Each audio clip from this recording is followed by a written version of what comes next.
Hello and welcome to Matt's Automotive channel. In this video we're going to be installing some rear spring isolators, both the upper and the lower isolator.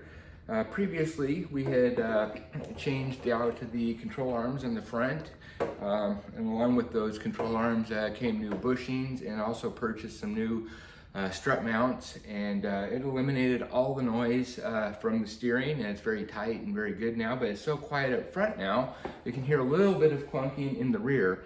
And I did check all of the bushings back there. Everything seems to be in good order. However, I believe that these have taken a little bit of abuse, especially since the lowering springs were put on by the previous owner. Might even be missing, I don't know, we'll check it out and see. But anyway, my hopes is after installing these, we'll eliminate all the clunky noises from the car. So with that being said, let's go ahead and get started. All right, let's go ahead and get started here by taking these sway bar end links and loosening those, removing them and swinging the bar down and out of the way.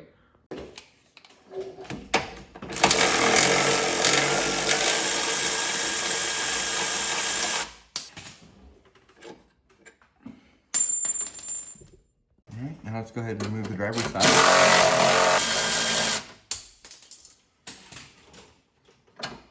All right, remove that bolt and then just swing it down and out of the way.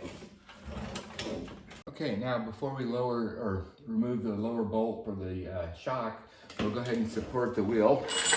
That way nothing comes swinging down.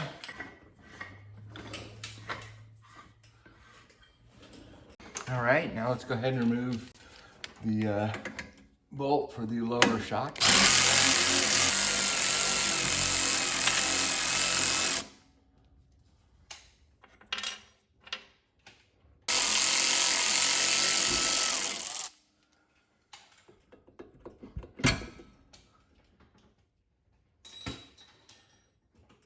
Okay, now with that out of the way, we can go ahead and start lowering the wheel.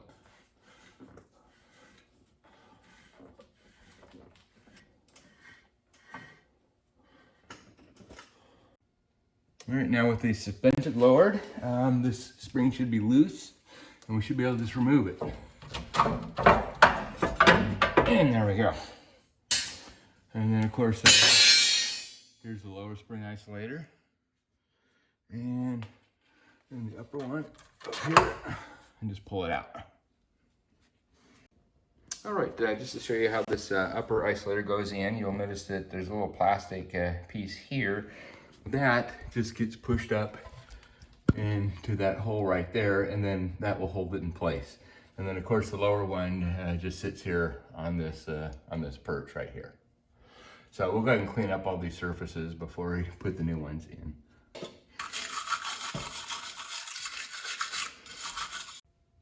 All right, with the spring perch all cleaned up, we can go ahead and sit on this lower isolator. Sits on there nice and snug.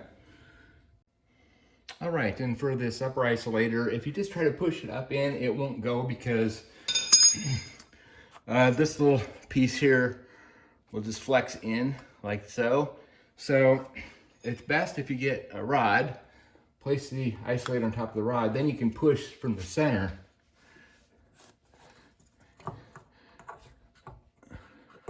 And there it goes, clicks right in place and then stays. I'm ready to put the spring back in. I cleaned it up a little bit. As far as the orientation of this thing, the more compressed section goes up, less compressed section down. And it varies from manufacturer to manufacturer, but the clocking of this pigtail, sometimes they want it so it's pointed longitudinally, sometimes laterally against the back of the car. So I'm going to put this one back the way that it came, since I don't have the instructions for this spring, and I don't really even know what brand it is. But the way that it came out is this was going laterally across the back of the car like so. So I'm going to reinstall it in that fashion. All right, here we go. Push this back up into place. And notice the orientation of the pigtail here, so it's going across the back like so. Okay, then we can go ahead and raise the wheel back up.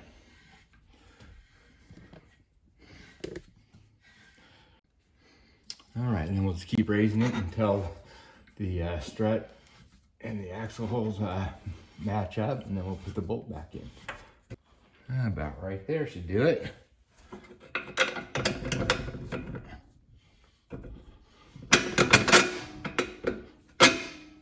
So,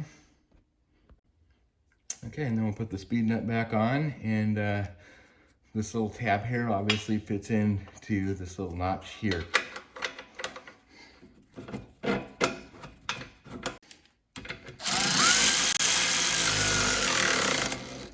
And this will get torqued to 85 pound-feet.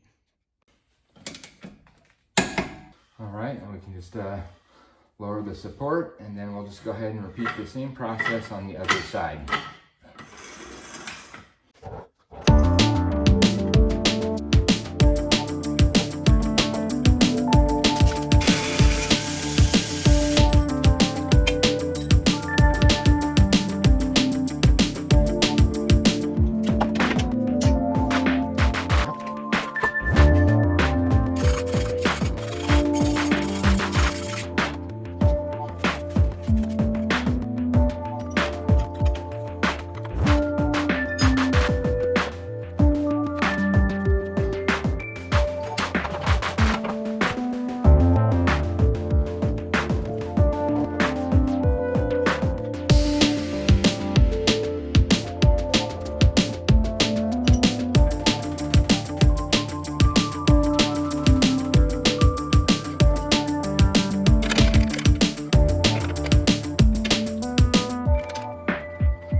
Now that both the springs are back in, we can go ahead and bolt back up this sway bar. Make sure that both of these links are up and go into that little channel at the same time, because if you do one at a time, you're going to have to undo one just so you can drop it back down to swing the other one in place.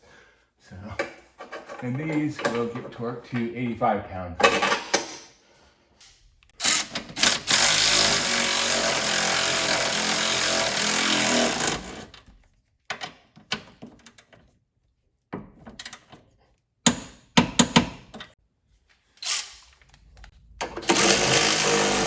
And 85 pound-feet.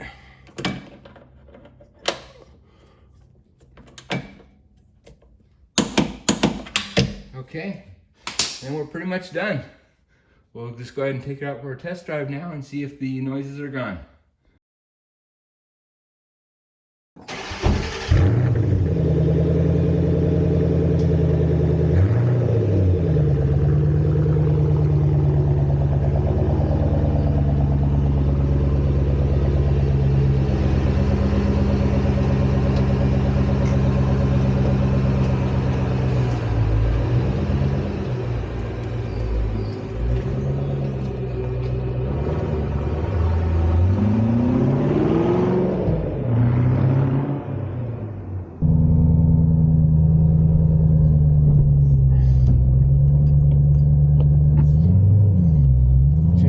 To find bumpy roads around here. They don't maintain them very well, but that's when it made the noise. And when you hit the bumps, jarring up and down, it would just go clunk, clunk, clunk.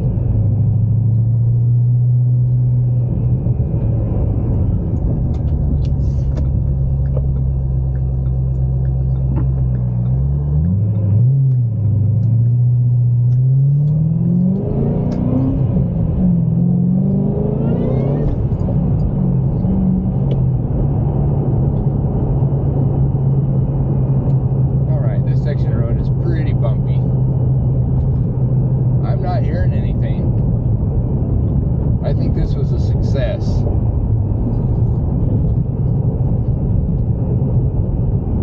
So when I took the old isolators out, I inspected them, and they hadn't worn all the way through, but they were pretty close. It was very thin layer of rubber there insulating the spring from the body and the axle. So yeah, apparently putting that new one in there gave it just a little bit of extra thickness that it needed to eliminate that clunking noise. So anyway, I think I'm going to call this video a success, and I'll quit it here and catch you on the next one. Till then, bye-bye.